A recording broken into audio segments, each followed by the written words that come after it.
Como cada domingo, tenemos que recordar que si estamos aquí es por gracia, es por la misericordia de Dios. Dios nos libre en algún momento de encontrar jactancia en alguno de nosotros y pensar que tenemos aptitudes, que tenemos características propias de acuerdo a nuestras propias fuerzas, porque nunca lo ha sido así. Todo proviene por gracia de nuestro Señor. Hoy estás respirando, no porque seas bueno. Al contrario, creo que si fuera por bondad, hoy estarías fulminado. Hoy estás caminando y lo haces por fe, porque nuestro Señor tuvo misericordia de ti en esta mañana, no porque lo merezcas. Si algo merecemos, es el infierno por ser transgresores. Hoy estamos en esta mañana y somos propicios delante del Señor para poder exaltar su nombre de acuerdo a su misericordia y su gracia, y no porque haya encontrado nada bueno en nosotros. De continuo la gente se pregunta, gracias Señor, ¿por qué a mí? Y nunca vas a encontrar la respuesta. Si piensas que hay algo bueno en ti o por algo el Señor se fijó en ti, estás perdiendo y malgastando tu tiempo, porque no es así. Vivimos, caminamos, respiramos, tenemos ingreso, tenemos enfermedad, porque el Señor así lo quiere. Y aún en ello, Él sigue siendo bueno. Él sigue siendo fiel. Así es que si hoy estás en este lugar, no es porque tú tuviste misericordia de Dios y viniste a hacerle un favor y estar aquí, o si tus intenciones son otras, de igual manera, no es porque tú así lo hayas propuesto. El Señor te tiene en este lugar porque Él así lo permitió. Entonces, si estás en este lugar porque el Señor así lo permitió, aprovecha el tiempo. Aprovecha el tiempo porque los tiempos son malos y el tiempo se acorta. Así es que damos, antes de compartir la palabra, gracias a nuestro Señor, porque hoy nos da la oportunidad de estar aquí y supliquemos al Señor por dos cosas. La primera de ellas es que creo que siempre rogamos porque la palabra sea fiel, y claro que rogaremos por ello. Suplicaremos al Señor para que este púlpito no sea presa de historias sin sentido, pero también suplicaremos al Señor en esta mañana para que cada uno de los corazones que están presentes se encuentre abierto y óptimo para que la palabra desquebraje. Oremos, hermanos, para que este momento sea propicio en el amor de Cristo. Damos gracias al Señor y pues no perdemos el tiempo, vamos directamente a la palabra. Vamos directamente al libro de 1 Timoteo, capítulo número 3, versículo 8 en adelante. La semana pasada concluíamos 1 Timoteo, capítulo 1, versículo 7, así es que hoy por continuidad nos toca versículo 8 y vamos a leer hasta el versículo número 13. Si usted no tiene una Biblia en sus manos, una Biblia física, le voy a dar 30 segundos, un minuto para que vaya a la mesa posterior a tomar una. Hay dos opciones. Una, no está permitido el teléfono celular, ni para visitas, ni para creyentes ya con antigüedad. Si tienes un teléfono celular, ponlo en mute y guárdalo. Y dos, no concibo a una persona que esté presente aquí y no tenga una Biblia en sus manos, porque entonces vino a perder el tiempo. Así es que si no tiene una Biblia en sus manos, hay 30 segundos para que vaya a la mesa por una Biblia. Por favor, en la parte posterior. Los demás estamos acá al frente y vamos a las Escrituras.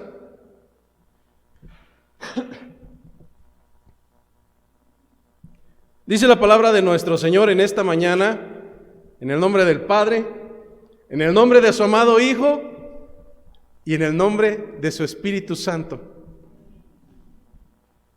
Los diáconos, asimismo, deben de ser honestos, sin doblez, no dados a mucho vino, no codiciosos de ganancias deshonestas, que guarden el ministerio de la fe con limpia conciencia, y estos también sean sometidos a prueba primero, y entonces ejerzan el diaconado si son irreprensibles. Las mujeres asimismo sean honestas, no calumniadoras, sino sobrias, fieles en todo. Los diáconos sean maridos de una sola mujer y que gobiernen bien sus hijos y sus casas, porque los que ejercen bien el diaconado ganan para sí un grado honroso y mucha confianza en la fe que es en Cristo Jesús. Esta es palabra de nuestro Señor. Usualmente las predicaciones llevan un orden de manera cronológica, al menos así lo estilamos en este lugar. El día de hoy vamos a hacer una breve excepción y más adelante va a comprender el por qué. Pero antes de comenzar, quisiera hacer una pregunta pública y quisiera que levantara su mano. ¿Cuántos de ustedes anhelan, desean o actualmente sirven en la iglesia local? ¿Cuántos de ustedes anhelarían servir en una iglesia local, prestando sus servicios para la honra, para la gloria, para la eternidad de nuestro Señor? Levante su mano, por favor. Bien. Eso es honroso para el Señor. Sin embargo, la pregunta va en doble sentido. Porque una cosa es querer, como quien quiere ganar la lotería y jamás compra un boleto ni un ticket. Es decir, yo quiero ser millonario, probablemente, pero no trabajo, no compro billetes de lotería, no busco la manera. Es decir, creo que me entiendes. La primera característica de un servidor que anhela servir es que sí, dentro de sus planes están las intenciones, los deseos, los anhelos de algún día tal vez servir en las cosas del Señor. Por un lado tenemos a quien tal vez lo ve como una remota probabilidad, sin embargo jamás lo busca, jamás lo incentiva. Él es feliz en su banca, y por cierto, una banca que debería de ser de un creyente, mas él ocupa agraciada y gozosamente su lugar de gentil. Porque ser servidor del Señor va más allá de solamente anhelar, querer, tener la intención de tal vez en algún día fortuito estar apoyando en algo a la iglesia. La segunda característica es que hoy por hoy tenemos servidores, y la Escritura el día de hoy nos llevará no solamente a este primer grupo de que tiene la intención, sino también a un segundo grupo que actualmente está sirviendo en la iglesia. Sin embargo, a la luz de las Escrituras, el día de hoy veremos características para validar y hacer una autoevaluación. Así nos lo aconseja el apóstol Pablo. No que otros te evalúen, que también es válido, pero creo que el primer filtro debiéramos ser nosotros. Es decir, si hoy soy servidor, ¿qué clase de servidor soy? ¿Soy un servidor a mi manera, a mis deseos, a mis anhelos, y hago lo que me place porque yo soy servidor? ¿O soy un servidor bíblico que tiene las características de un servidor bíblico o de una servidora bíblica? El día de hoy, las Escrituras nos darán elementos para evaluar tanto a los primeros, en visualizar cuáles son las características que debo de tener, no de forzar, que debo de tener. Y en segunda, nos servirá a los que, valga la redundancia, prestamos una actividad en la iglesia, y ser honestos. Y a la luz de las Escrituras, validar que realmente cumplo con los requisitos bíblicos para prestar un servicio a la congregación. De lo contrario, deberé de tomar dos posibles decisiones. La primera de ellas, que es la más sencilla, es dejar el lugar el cual no estoy cumpliendo a la luz de las Escrituras. Y eso es lo más sencillo, porque eso hacen los cobardes. Es que yo no cumplo, mejor ya me voy, como no hacen lo que yo quiero, entonces ahora. Eso hacen los cobardes. Pero hay un segundo camino. Si no estoy cumpliendo las características y actualmente presto un servicio a la congregación, mi deber y obligación es suplicar por misericordia y por perdón a mi Señor por estar caminando de una manera contraria a lo que Él demanda. Prestar un servicio a la iglesia va desde el que abre una puerta hasta el que toma un trapeador, hasta el que está detrás de un púlpito, pero debes de tener en cuenta que aún estar detrás del púlpito, si no tienes sujeción, no eres un servidor de acuerdo a las Escrituras. Si tomas un trapeador, si acomodas sillas y no tienes las características bíblicas para servir, de la misma manera debería de ser vergonzoso y por tanto deberíamos de clamar por misericordia, por perdón, no solamente al Señor, sino también a nuestros hermanos. Si nosotros recordamos las Escrituras dicen en el libro de Mateo, ¡ay de aquel por quien venga el tropiezo! ¡Ay de aquel quien haga tropezar a uno de mis pequeños!, dice el Señor. Mejor le valiera atarse una piedra de molino de asno al cuello. Mejor le valdría atarse una piedra de 3/4 de tonelada al cuello y lanzarse a lo más profundo del mar y nunca más regresar. Esa es la palabra del Señor. Y entonces comienzo a darme cuenta que servir no es solamente servir. Servir lo hace hasta un mesero gentil. Pero cuando hablamos acerca del servicio santo, santo, santo de nuestro Señor, debemos tener en cuenta que las métricas y los requisitos no son como los del mundo. Porque simplemente esto no es una taberna, esto no es un congal, esta es la casa de Dios, columna y baluarte de la verdad.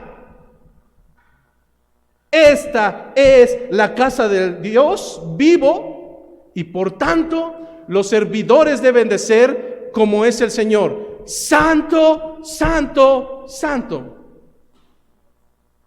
Esto quiere decir que usted cuando sirve al Señor y comete una falta, entonces ya botará todo como niño berrinchudo y se irá. No, eso quiere decir que debes de reconocer tu falta y debes de ponerte a cuentas tanto con tus hermanos como con el Señor y proceder a arrepentimiento genuino y caminar como lo dicta el Señor. Lo característico del día de hoy es que venía hablando de las características para el pastor, obispo, episcopo o anciano. Y de repente las Escrituras empiezan a dar las características del diácono. Pero abruptamente, cuando dice asimismo los diáconos, es decir, un segundo grupo de servicio en la iglesia, empieza a dar sus características y de manera intermedia, no sé si te diste cuenta, pero abruptamente hace un corte, ¡pum! Como que, también las mujeres. ¿A qué se refiere esto? Si nosotros vamos a ese punto intermedio, el versículo número 11, y quiero comenzar precisamente por la parte intermedia, dice, las mujeres, asimismo, sean honestas, no calumniadoras, sino sobrias, fieles en todo.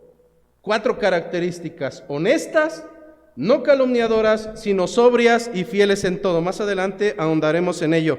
En este sentido, quiero que comprendas el contexto. Viene dando las características de ciertos roles de servicio en la iglesia, pero solamente hace una división para la distinción entre dos. Dice, los pastores o aquel que anhela obispado debe de ser, bla, bla, bla, bla, bla, 16 características. Y después dice, asimismo, es decir, también otro grupo más de servidores, los diáconos, pero entre medio no hace distinción de un tercer grupo. Es decir, no dice, y asimismo las mujeres diáconas, bla, bla, bla, bla, bla. No, las está incluyendo dentro de la intención del servicio. ¿Pero a qué se está refiriendo? No está hablando de un tercer grupo que tiene que ser ordenado en la iglesia. En las Escrituras solamente vas a encontrar la palabra diaconisa una sola ocasión, no más, una sola.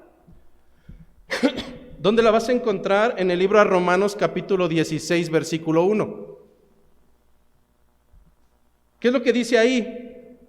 Si recuerdas, Romanos solamente tiene 16 capítulos y en el último capítulo Pablo empieza a despedirse de la iglesia en Roma y empieza a nombrar una serie de hombres y mujeres con características óptimas y correctas delante del Señor. Entonces en el capítulo 16, versículo 1, encarga a los hermanos en Roma que tengan en consideración a una diaconisa de la iglesia en Cencrea llamada Febe,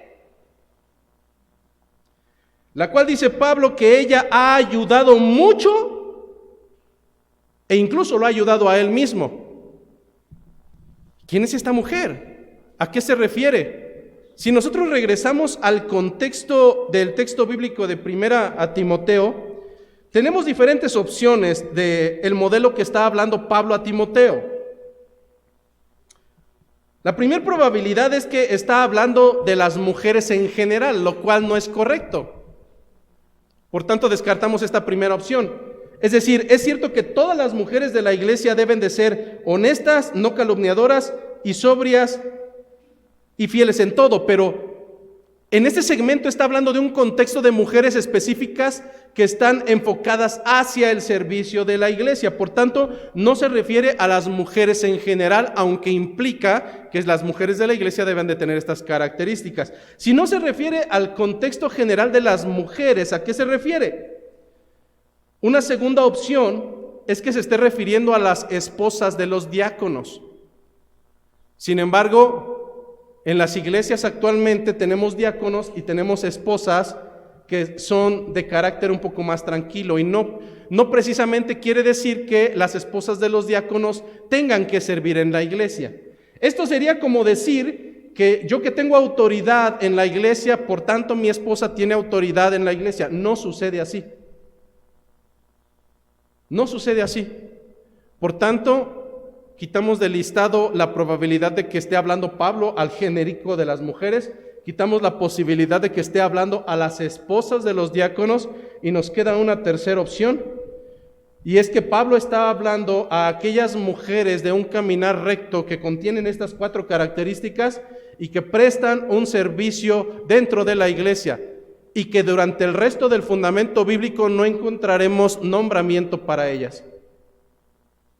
Es decir, en el fundamento bíblico nunca encontrarás la imposición de manos para una diaconisa, no existe así. Y esta parte es hermosa, porque quien sirve por un cargo es capaz de matar a su mamá, pero quien sirve por servir aún sin un título es alguien que realmente tiene las nociones de ser un servidor. Y este es el caso de las mujeres que está hablando Pablo a Timoteo en esta carta. Finalmente, no habla de las esposas de los pastores. ¿Y por qué decimos que no sucede así?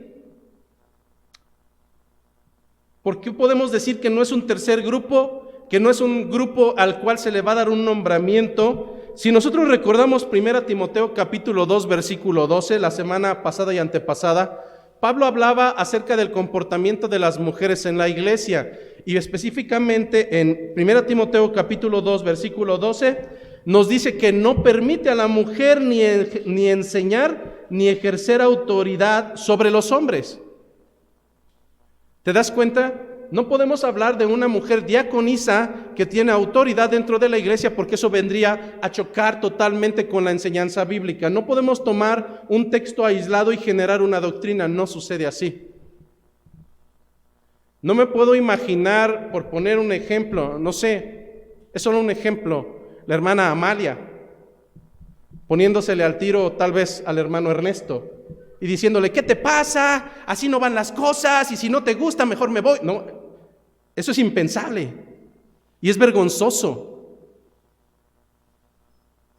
Porque Pablo dejó claro No permito a la mujer ni enseñar, ni ejercer autoridad en la iglesia sobre los hombres.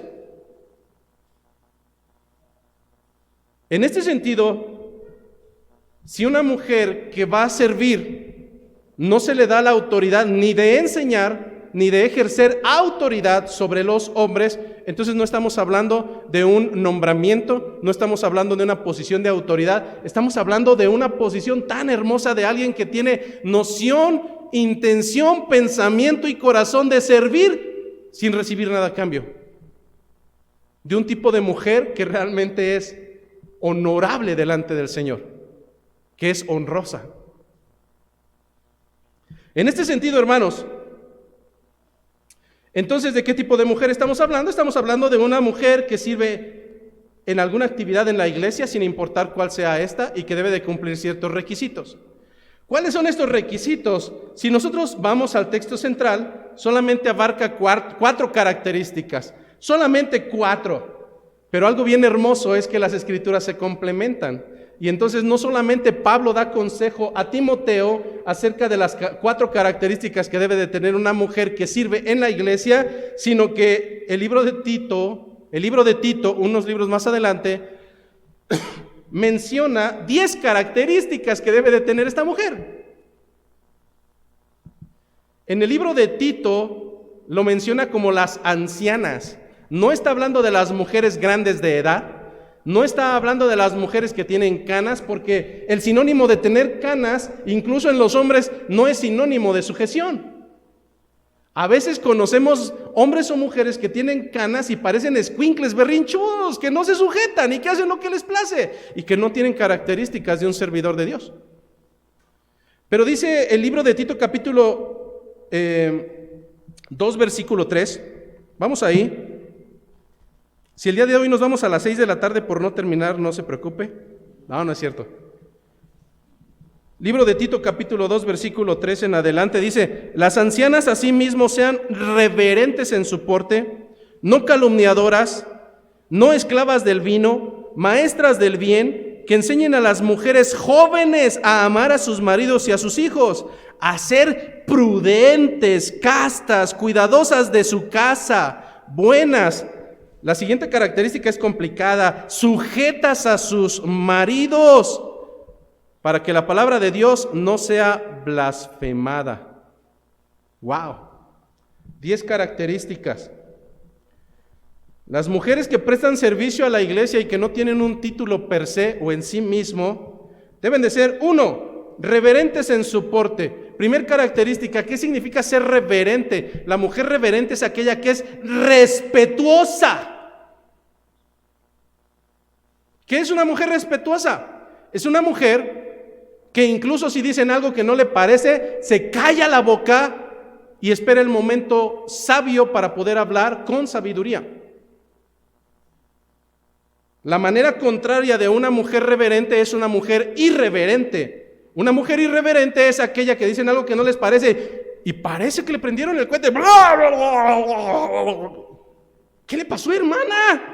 Se transformó, es usted el demonio de Tasmania. Una mujer irreverente es alguien que no tiene control en su boca, que no filtra las palabras y que no le importa porque, ¿cuántas veces has escuchado esto? Es que así soy. Wow. Bueno, yo también era maldiciente. Bueno, yo también era tal vez con intenciones asesinas. Pero dice la palabra que aquel que está en Cristo nueva criatura es. Las cosas viejas pasaron y aquí todas son hechas nuevas. Entonces, ¿de qué estamos hablando? ¿De una gentil? La segunda característica en Tito dice que no sea calumniadora. Y curiosamente es la misma que se repite en el listado de 4 características que da Pablo a Timoteo, que no sea calumniadora. ¿Qué es una mujer calumniadora? Una mujer calumniadora es aquella que imputa falsamente palabras a otros con la intención de fastidiar. Una mujer calumniadora es aquella que se inventa cosas para ponerlas sobre alguien más, sean palabras o sean hechos o sean actos. ¿Qué crees, hermanita? Ven. ¿Qué crees? ¿Que la esposa del pastor bla, bla, bla, bla, bla, bla, calumniadora. Hermanito, ¿qué cree? Que el hermano Ernesto el otro día yo lo vi que... calumniadora. ¿Acaso ese es el consejo del Señor? El libro de Mateo me dice, si tienes algo con tu hermano, ve directamente con él. No dice, ve con el resto de la congregación, calumniadora. Ve y háblalo con él. Tercer característica de las mujeres que prestan servicios a la iglesia: no deben de ser esclavas del vino. Esta misma característica la vamos a encontrar en los diáconos y la encontramos en los pastores. ¿A qué se refiere? Y aquí quiero que vayamos a la parte contextual. Hoy en día, cualquier vino, cualquier bebida alcohólica, incluso preguntamos cuántos grados de alcohol tiene. Pero este texto fue escrito en el año 50 y algo después de Cristo, donde el tipo de vino que se estilaba en Asia Menor y en Asia Mayor nada tiene que ver con el vino que ingerimos hoy en día o que ingiere el mundo hoy en día.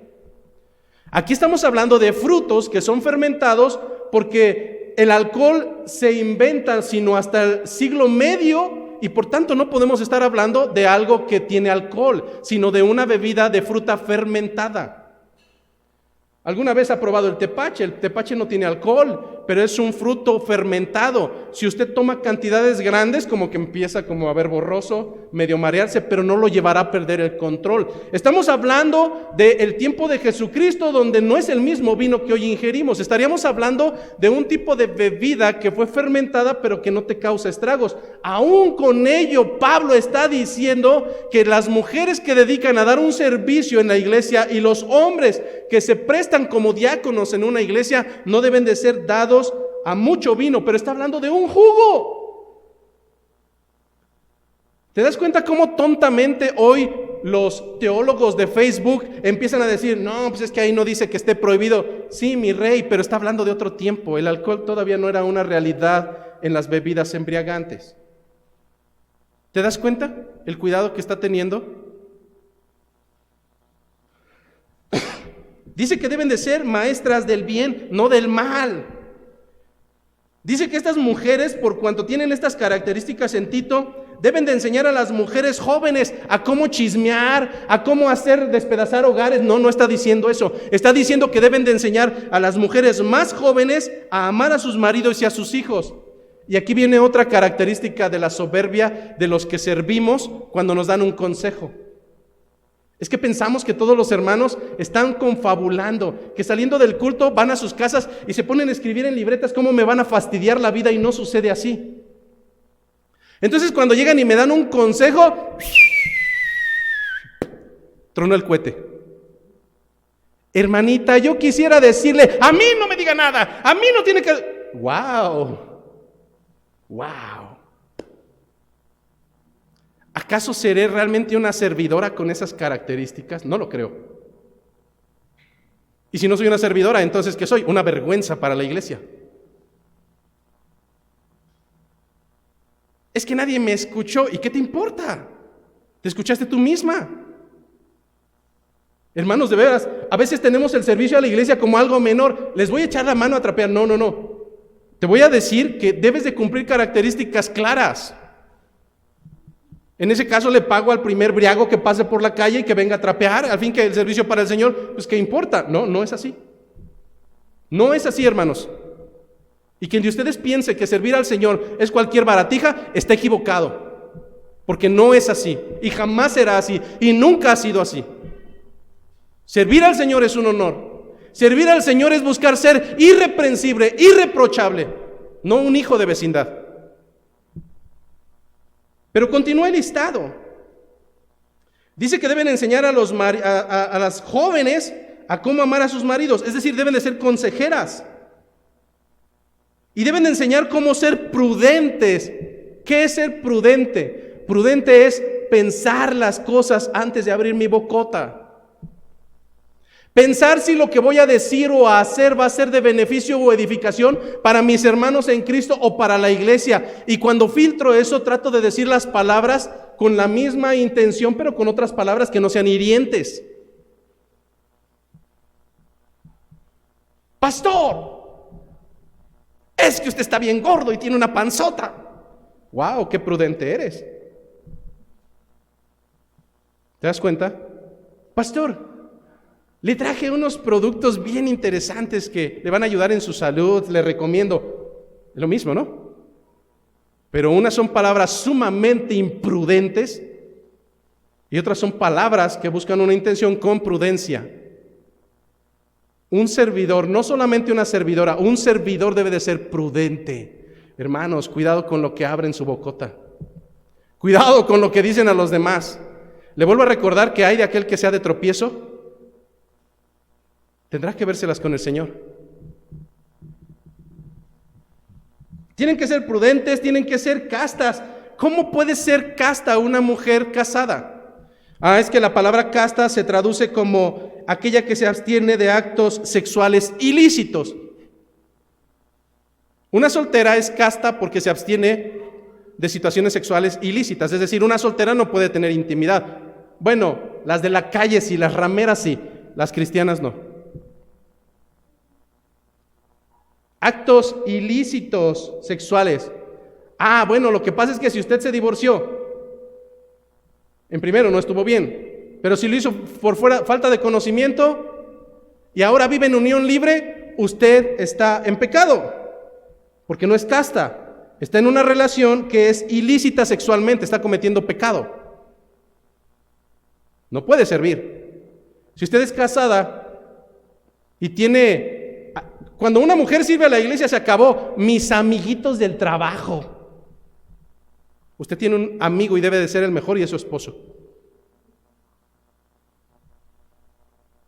Nada de amiguitos en mi trabajo, ni en mi colonia, ni en mi calle. Eso es una tontería. Debe de ser castas, abstenerse de situaciones sexuales ilícitas. Este es importante, debe de ser cuidadosa de su casa. Hermano, es que yo llego aquí, trapeo y arreglo y mi casa es un asco. Tache. Debe de ser cuidadosa de su casa, hermana, y si usted no puede con su casa, ¿para qué viene aquí a tomarse más trabajo? Pero además continúa la lista, es larga.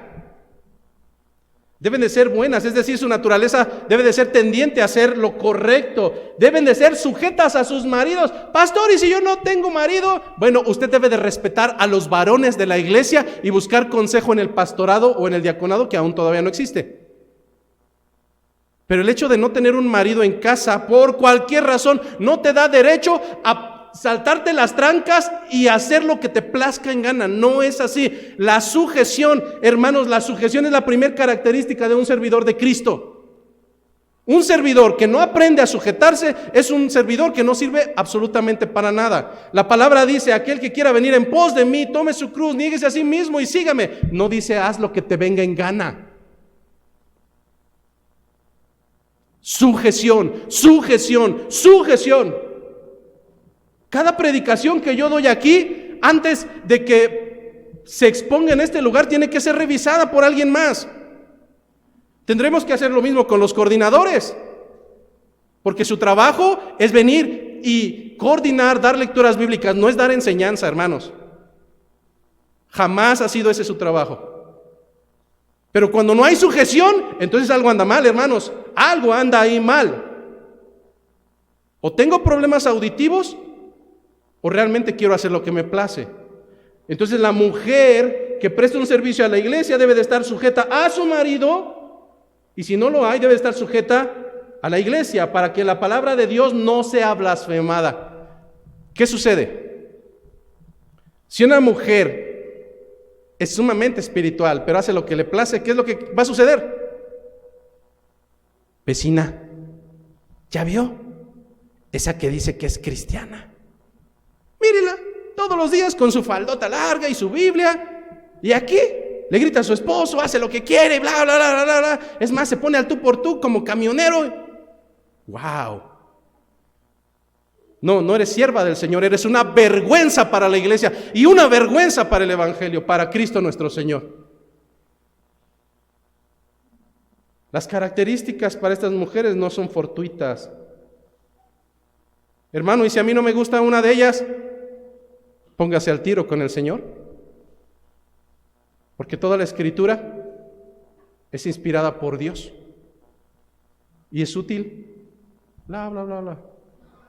¿No le gusta algo de aquí? ¿No le gusta algo de lo que se expone? Lo siento, hermano. Si yo fuera de los que viene a hablar lo que se le imagina o lo que piensa, se la valgo, pero vengo a hablar lo que está escrito.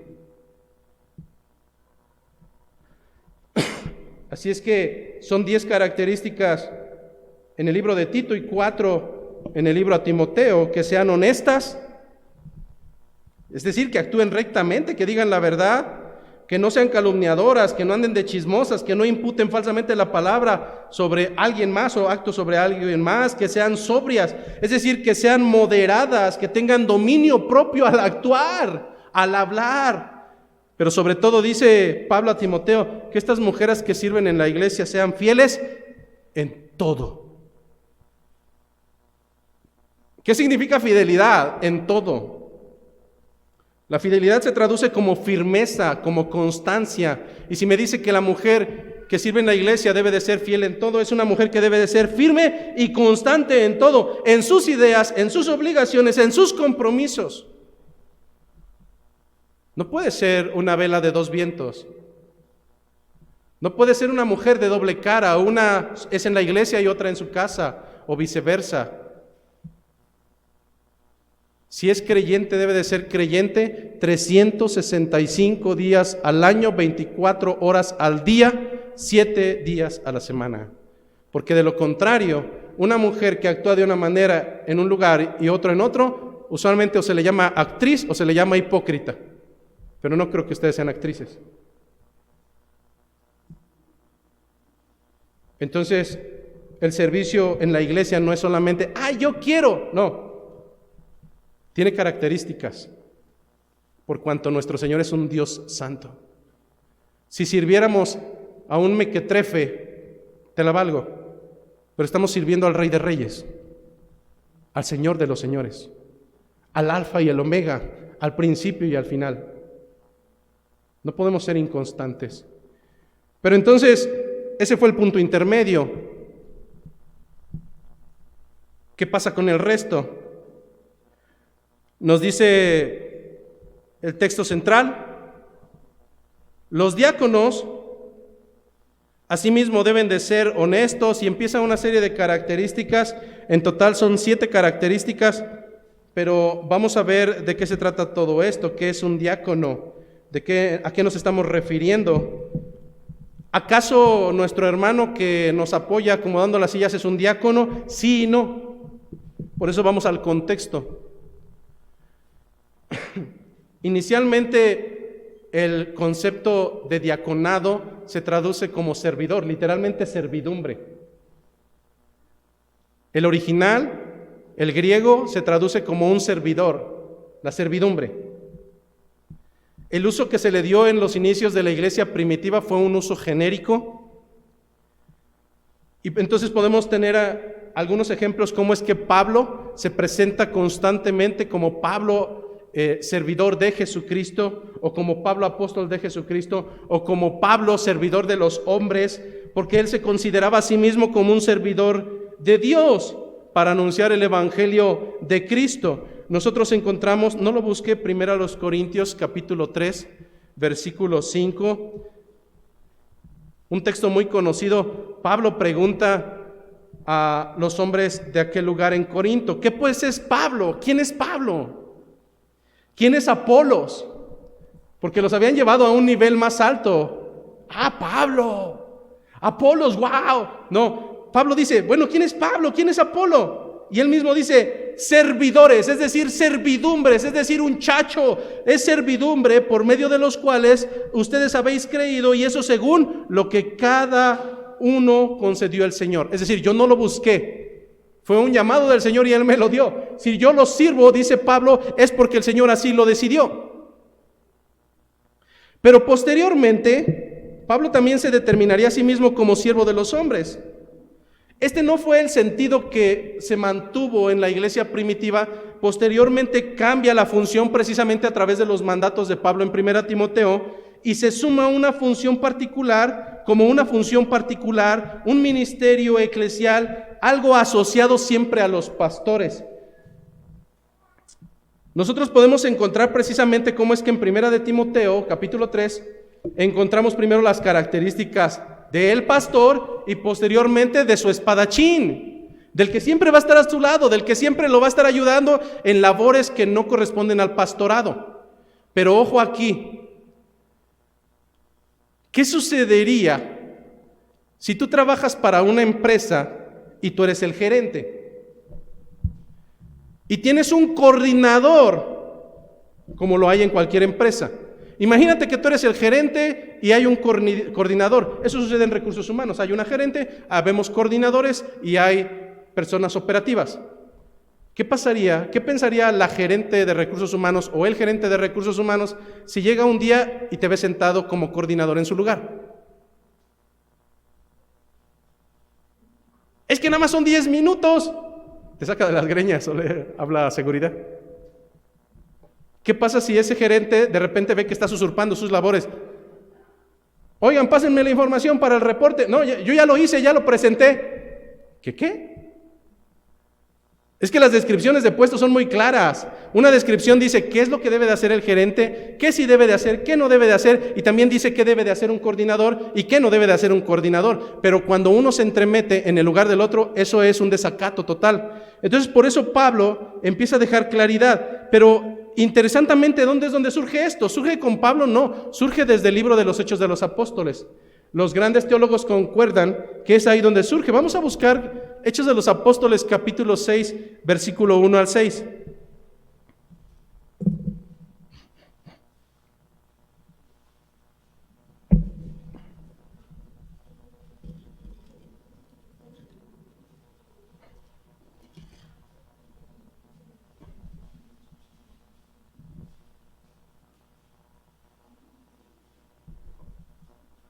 Dice el libro de Hechos de los Apóstoles, capítulo número 6, versículo 1 al 6. Dice, en aquellos días, como creciera el número de los discípulos, hubo murmuración de los griegos contra los hebreos, de que las viudas de aquellos eran desatendidas en la distribución diaria.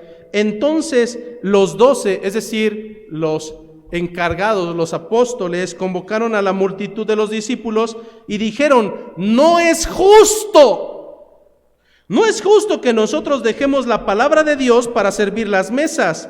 Buscad pues, hermanos, de entre vosotros a 7 varones de buen testimonio, llenos del Espíritu Santo y de sabiduría, a quienes encarguemos de este trabajo. Y nosotros persistiremos en la oración y en el ministerio de la palabra.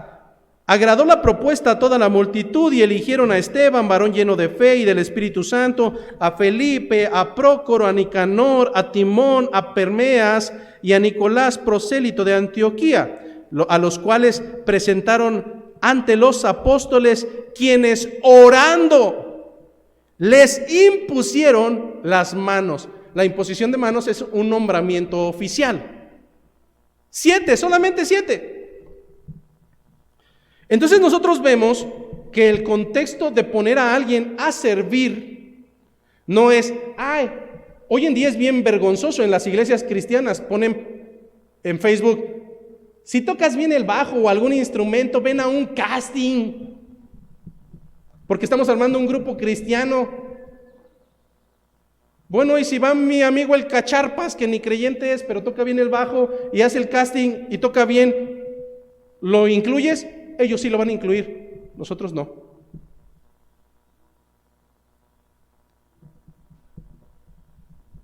Todo surge de una necesidad, a causa de un pecado llamado murmuración. Recordamos que en aquel tiempo los creyentes vendían todo en cuanto tenían para después repartirlo y fuera repartido en cuanto a las necesidades para que todos tuvieran una equidad. Los griegos percibieron que sus viudas no estaban siendo atendidas como debiera de ser. Entonces, ¿qué es lo más fácil? murmurar. Entonces los 12 apóstoles convocaron a los demás discípulos, porque determinaron que no era justo desatender la predicación y la oración para ir a servir mesas. Surge como una necesidad. Pero en ese sentido, escogieron a cualquiera, no. La ordenanza fue la siguiente. Primera, busquen. ¿Por qué? Porque tenían que tener características. Busquen hermanos de entre vosotros. Primer característica, 7 varones. Primer característica, tiene que ser hombre, no mujer. Primer característica de un diácono en el origen, tiene que ser hombre. Segunda característica, debe de ser de buen testimonio. Debe de tener testimonio de los hermanos en Cristo, y veremos más adelante que no solamente de los de adentro, sino también de los de afuera. Deben de ser llenos del Espíritu Santo. ¿Eso qué quiere decir? Que van a empezar, Rambo salta la rama seca y saca la bazooka. No, eso no es. Nosotros vemos en el libro a los Gálatas que hay características y fruto del Espíritu. Deberían de buscar una persona que tuviera esas características. Pero además, buscar 7 varones que cumplieran todas estas características y además estuvieran llenos de sabiduría. A la luz de Eclesiastés, de Proverbios, a la luz de Proverbios, deberían de ser hombres que estuvieran en el temor de Jehová. Hombres que aborrecieran lo malo, la soberbia, cosa mala. Ahora entonces entendemos que estas personas no fueron escogidas al azar. Eran personas que tenían características muy claras y que deberían de entonces encargarse de este trabajo de servir mesas, de procurar el ingreso de manera equitativa, de administrar lo que la iglesia tenía como capital para que nadie tuviera necesidad. Hasta este momento en Hechos de los Apóstoles aún no eran llamados diáconos, sino solamente eran conocidos como los 7. De hecho, más adelante en Hechos de los Apóstoles, capítulo 21, versículo 8, se referirán precisamente a uno de ellos cuando van pasando por ahí, que fueron a hospedarse en casa de Felipe, uno de los 7. De los 7 que tenían estas características y que habían sido elegidos porque tenían estas características para servir. Serás solamente hasta alrededor del año 63 después de Cristo, en Filipenses capítulo 1, versículo 1, encontraremos que se les empieza a nombrar como diáconos.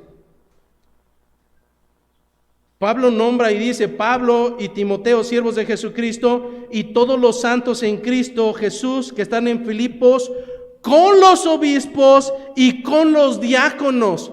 No menciona a las diaconisas, a los evangelistas, a los arcángeles, a los querubines, a los profetas, a los ayayines. No, solamente menciona a los hermanos en Cristo Jesús, a los obispos, episcopos, pastores, como le quieras llamar, ancianos, y a los diáconos.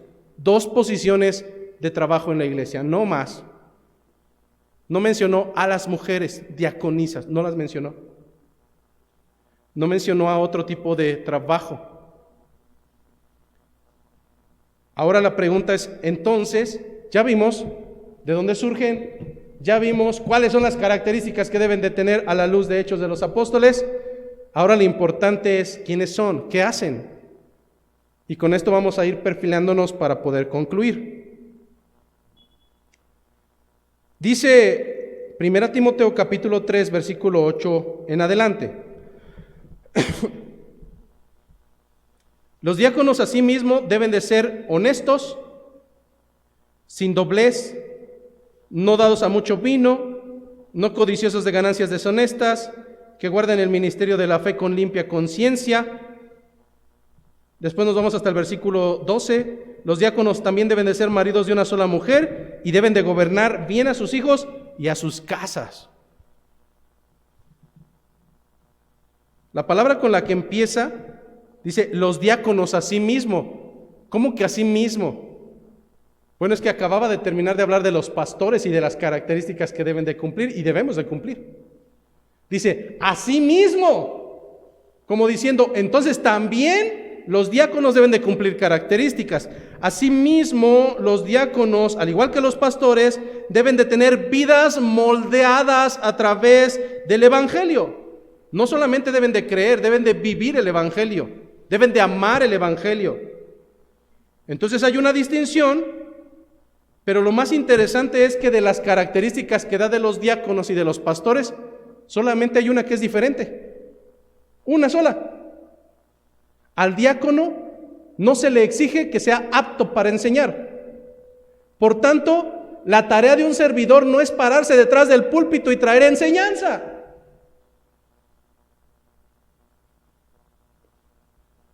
Porque entonces estoy usurpando un lugar que no me corresponde.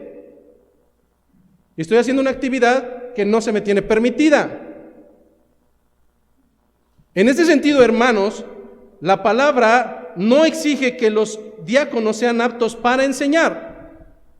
Pero lo más interesante es que el listado de las características del servidor, del diáconos con K, del griego diakonos, nos da características del carácter, más no del conocimiento. Las 7 características mayormente van enfocadas a que el diácono debe de ser antes de hacer.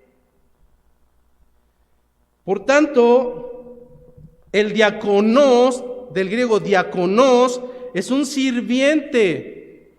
A final de cuentas va a ser un supervisor que va a velar por las tareas en el servicio de la iglesia. El trabajo del pastor, algunos pensarán que es sencillo. Se sacó de la manga la predicación del día de hoy. No, no es así. Hay que invertirle tiempo, mayormente cuando en tu casa no tuviste luz. Hay que hacerlo a la antigüita, con libreta. Pero entonces, si el pastor va a estar dedicado a enseñar, a instruir, a dirigir, a pastorear, a apacentar, le dará tiempo de estar revisando las sillas, le dará tiempo de estar revisando el sonido, le dará tiempo de estar acomodando el trapeador, le dará tiempo de... No. Fue lo mismo que sucedió en la iglesia primitiva. No es justo, no es justo, no es justo que yo desatienda la palabra y la oración por estar haciendo el resto de las cosas. Créame que lo hice durante 3 años. Y en el amor del Señor le digo que fue lo más hermoso levantarse a las 4 de la mañana todos los domingos después de que habías dormido hasta la 1 de la mañana y levantarte y acomodar silla por silla, prender las televisiones, acomodar las alabanzas, estar seguro de que estuviera la presentación. No lo digo como reproche, hermano, pero hay un tiempo en el cual debemos de tomar las funciones bíblicas. Y en este sentido, me dice Pablo le dice a Timoteo y nos dice a nosotros que entonces los diáconos a sí mismos deben de ser, no dice que es opcional, no dice que tal vez puedes cumplir 4 características y 3 no me dice que a lo mejor cumples unas y las demás no, me dice que entonces a sí mismo el diácono debe ser, no es opcional, el diácono debe ser. Hoy hay tanta ligereza para imponer las manos en los diáconos. Oye, eres hijo del pastor, te nombro diácono. Oye, llevas ya aquí 3 meses, te nombro diácono. Dios mío, por eso la iglesia es como una ramera, porque está pervertida, porque se hace lo que es antibíblico. 7 características. Primera de ellas, el diácono debe de ser honesto. Honesto se traduce como alguien que actúa recatadamente. Honesto se traduce a alguien que merece respeto. Hay otra versión que dice, en vez de honesto, dice los diáconos deben de ser serios. ¿Por qué deben de ser honestos? ¿Por qué deben de ser serios? No dice que son malacarosos, dice que son honestos, es decir, que merecen respeto, porque son personas que son sobrios al caminar, sobrios a dar un consejo. ¿Se imagina al chistorete de la iglesia como diácono? ¿Se imagina al hermano que siempre es, ¿qué pasó, hermano? Y que ja, ja, ja, ja, ja, Y cuando vaya a dar una reprensión, ¿qué le va a decir el otro hermano? ¡Ah, ya bájale! No tienes características de diácono. Debes de ser honesto, es decir, receptor y merecible de respeto ante los demás. Segunda característica, debe de ser una persona sin doblez, dice Pablo a Timoteo. ¿Qué es una persona sin doblez?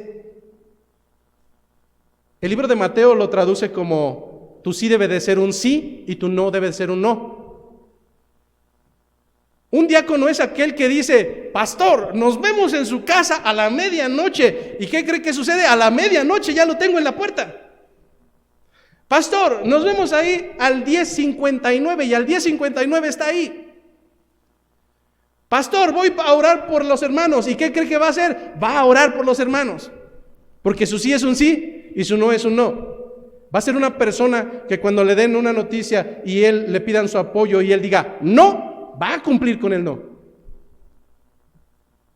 Es una persona que no tiene doblez, no es cambiante, no habla en doble sentido. Es una persona que mantiene cuando dice sí y es una persona que se mantiene cuando dice no. Pero ¿qué sucede? Si usted me dice: pastor, ahí nos vemos a las 10 de la mañana, me dan las 10 y las 11 y las 12 y nunca llegó. Y lo peor es que le vuelvo a creer y a la siguiente me dice: no, pastor, esta vez sí. Ahí nos vemos. Y otra vez, nunca llegó. Si te das cuenta, el que es de doblez o es cambiante, al mismo tiempo no puede ser honesto, no puede ser merecedor de respeto. Dos características que no puede cumplir un diácono. Tercer característica: no dado a mucho vino. Entonces, ¿puede tomar? No puede tomar. Ya hablé del contexto y no estamos hablando del mismo tipo de vino. Una persona que quiera servir en Caminando por Fe Querétaro, en Caminando por Fe Barcelona, en Caminando por Fe Ticul, en Caminando por Fe, si Dios lo permite en un futuro, en Estados Unidos, no debe de probar una sola gota de alcohol. ¡Ni una! Cero, nada, rien.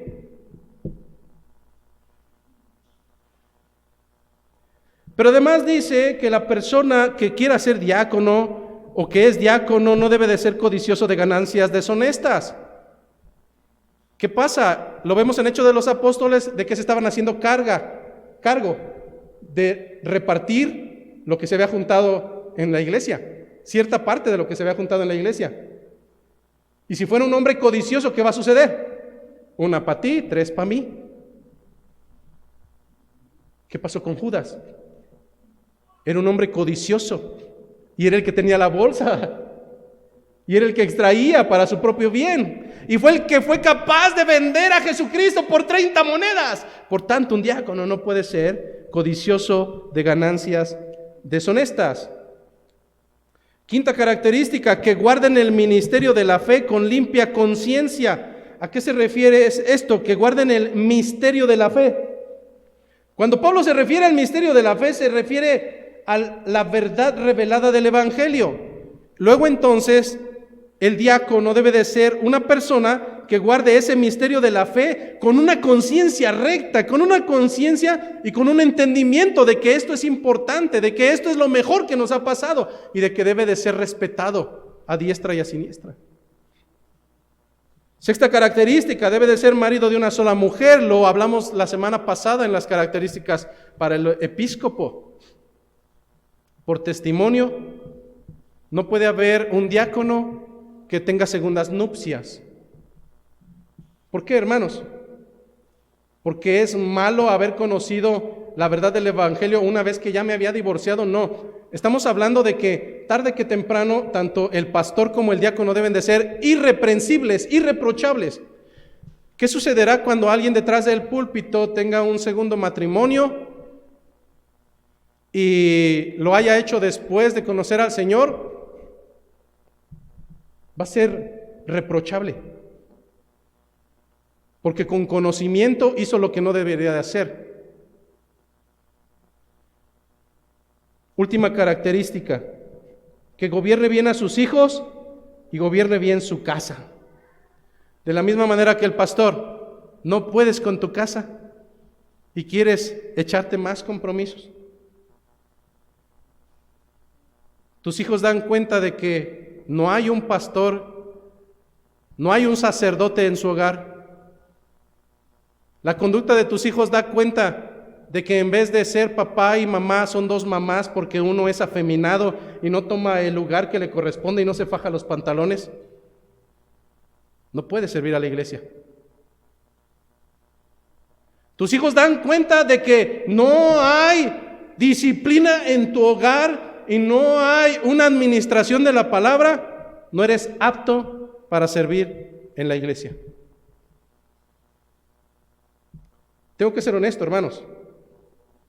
Y yo pedí al Señor llegar a todo esto.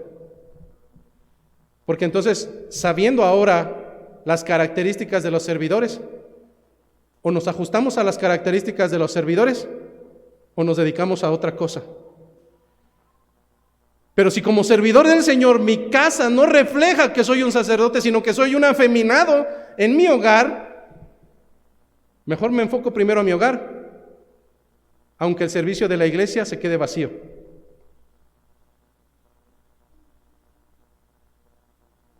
Porque hay roles y responsabilidades bíblicos que son prioritarios. Esperaría que después de esto no me quede yo solo. Que no seamos como los cobardes que botan las cosas. Entonces no. ¿Por qué no mejor dice, bueno, no tengo esta característica, rogaré, suplicaré y haré de mi parte lo que sea necesario para caminar en santidad, para caminar conforme a la voluntad del Señor? Hermano, lo más sencillo es botar las cosas.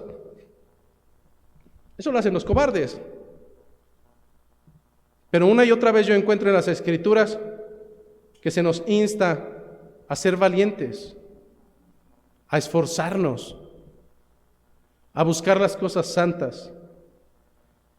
Quiero ir cerrando con dos versículos que están también intermedios. El primero de ellos, ¿quién puede ser diácono? Versículo 10, dice, después de estas características, algunas dice, y estos que también sean sometidos a prueba primero, y entonces ejerzan el diaconado si son irreprensibles. ¿Usted cree que puse como coordinador a Ernesto y a Martín porque son el non plus ultra de aquí de la iglesia? No. ¿Porque son más que ustedes? Jamás. ¿Aquí entre no sabe qué estamos haciendo? Cumpliendo, versículo 10. Estamos poniéndolos a prueba. ¿Y qué cree? Que han caminado conmigo y yo me puedo dar cuenta qué hacen y qué no hacen. Cuando se les da consejo y no lo siguen, etcétera, etcétera, etcétera. Cómo viven en sus hogares. No es fortuito, hermano. ¿Usted cree que a los Centeno ya los vamos a dejar ahí apoyando en los proyectores? No, están a prueba.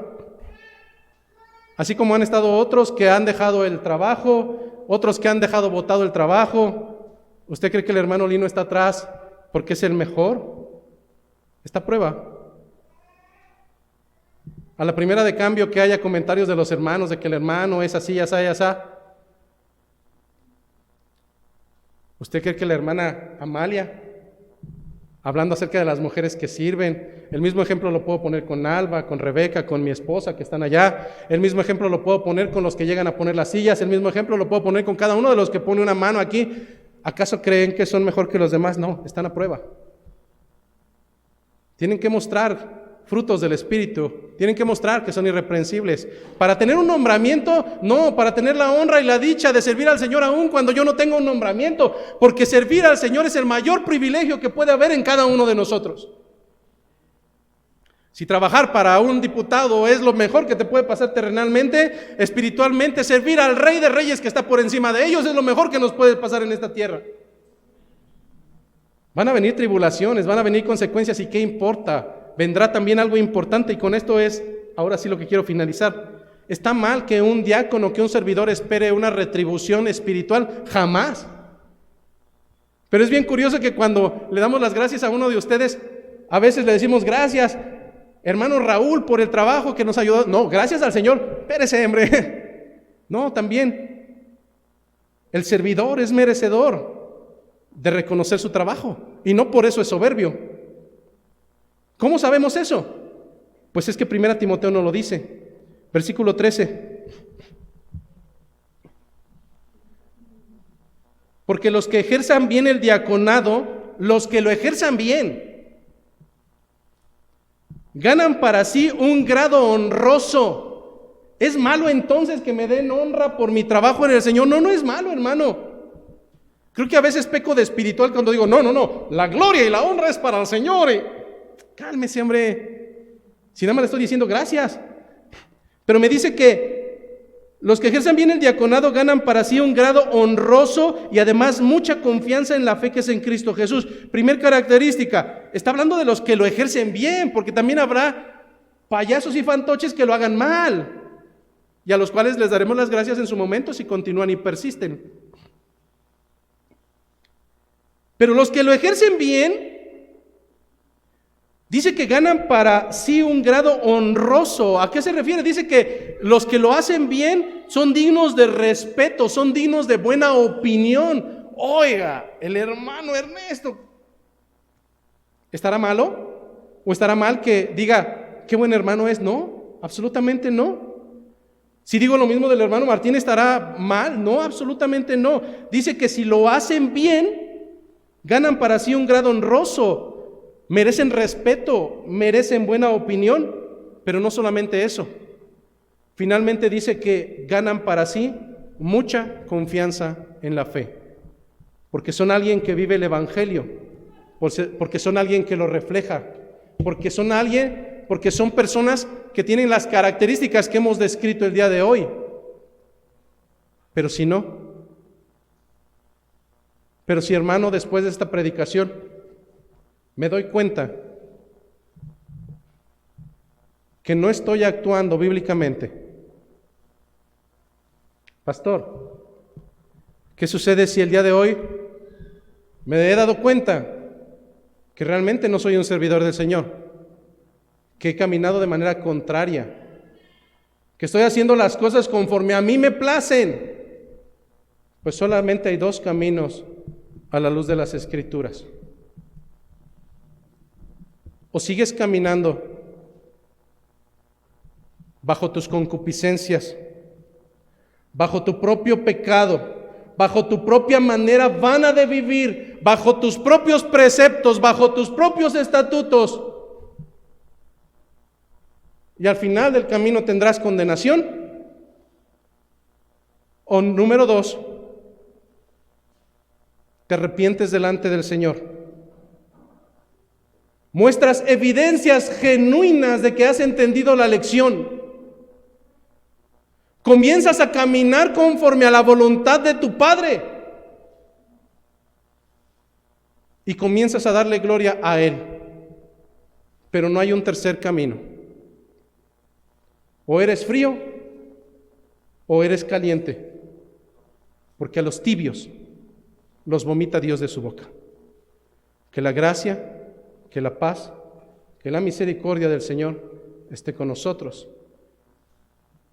Y hoy es un día especial. Hoy es un día hermoso en el cual celebramos ciertamente la muerte, el sacrificio de nuestro Señor. En esta mañana, mientras pasan nuestros hermanos de la alabanza, servidores del Señor,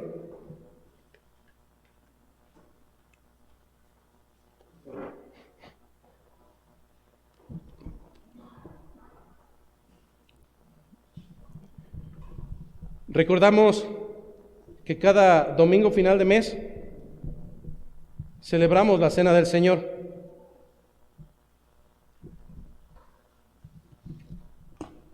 ¿Por qué celebramos la Cena del Señor? En primer es muy sencillo, porque es una ordenanza de Jesucristo.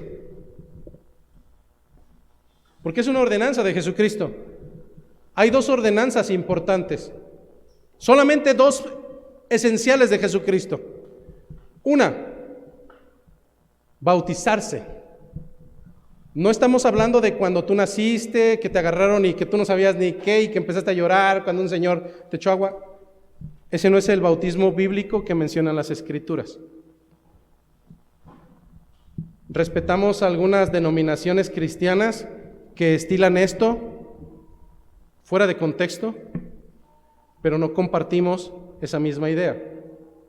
Porque las Escrituras me dicen de un nacer, de una nueva criatura consciente, que determina conscientemente que ahora quiere caminar con Cristo. No es creyente el que dice creer. En las Escrituras vemos una y otra vez que el creyente se bautiza públicamente, por inmersión debajo de las aguas, para simular que Cristo vino a esta tierra, que descendió y murió, y que después resucitó al tercer día, glorioso, para esperar su segunda venida a nosotros. El bautismo es la réplica bajo conciencia de que a partir de que seguimos al Maestro públicamente, no en mi casa, no, públicamente, delante de varios testigos que caminan en santidad, doy fe públicamente de bajar a las aguas, de bajar a la tierra y resurgir como una nueva criatura para caminar ahora en sujeción. Me preguntaban, oiga, ¿y si a mí me bautizaron en otra iglesia, tengo que rebautizarme a mí? La Escritura no me habla de eso. Pero sí me habla mi conciencia de que si hay jóvenes o adolescentes que se bautizaron cuando eran infantes o cuando ni siquiera sabían por qué, o le dijeron, vente a bautizar. Ah, sí, no sé ni qué, pero también. Eso no es correcto. No había conciencia. Y si no hubo conciencia, te puedo asegurar que no hay frutos dignos de arrepentimiento. Que tu pequeño joven que se bautizó sigue caminando como gentil, y eso es grave, porque no hay un nuevo nacer. Entonces, la cena del Señor, quiero ser muy claro. En la parte posterior hay pan, trocitos de pan y vasitos de jugo, no de vino. ¿Quiénes pueden pasar allá atrás y tomar un pedacito de pan y un vasito de jugo? Uno, aquellos que hayan sido bautizados de la forma bíblica en una iglesia cristiana. Si no ha sido así, abstente. Voy a dar el fundamento del por qué. Ese pan y ese jugo no es para que entretengas a tu niño latoso. No es así, porque vas a acarrear condenación para ti y para él. Voy a leer la cita bíblica. ¿Qué pasa si yo no soy bautizado? Muy bien, puedes acercarte conmigo y acordamos la fecha para hacerlo aquí públicamente, que creo que va a ser en algunas semanas más. Pero mientras tanto yo te diría, abstente. Dice la palabra del Señor en 1 Corintios capítulo 11, versículo 27. Vamos primero a la condenación. ¿Qué pasa si lo haces y no estás bajo las características que dimos? 1 Corintios capítulo 11, versículo 27, dice, de manera que cualquiera que comiere este pan, está hablando del pan de la cena, o bebiere de esta copa del Señor indignamente, será culpado del cuerpo y de la sangre del Señor. ¿A qué se refiere a hacerlo indignamente? Sigamos leyendo. Por tanto, pruébese cada uno a sí mismo y coma así del pan y beba de la copa, porque el que come y bebe indignamente, y aquí viene la palabra, sin discernir el cuerpo del Señor, juicio come y bebe para sí. ¿Qué pasa entonces si usted de todos modos, dándole la indicación, participa de la cena del Señor y no es bautizado y además es infante o cualquier otra cosa? Lo que va a traer para sí va a ser condenación. Usted va a ser culpado de la muerte de nuestro Señor como todo el resto de los gentiles que no alcancen misericordia. Por eso yo le diría lo que dice Pablo: pruébese cada uno a sí mismo. Si usted está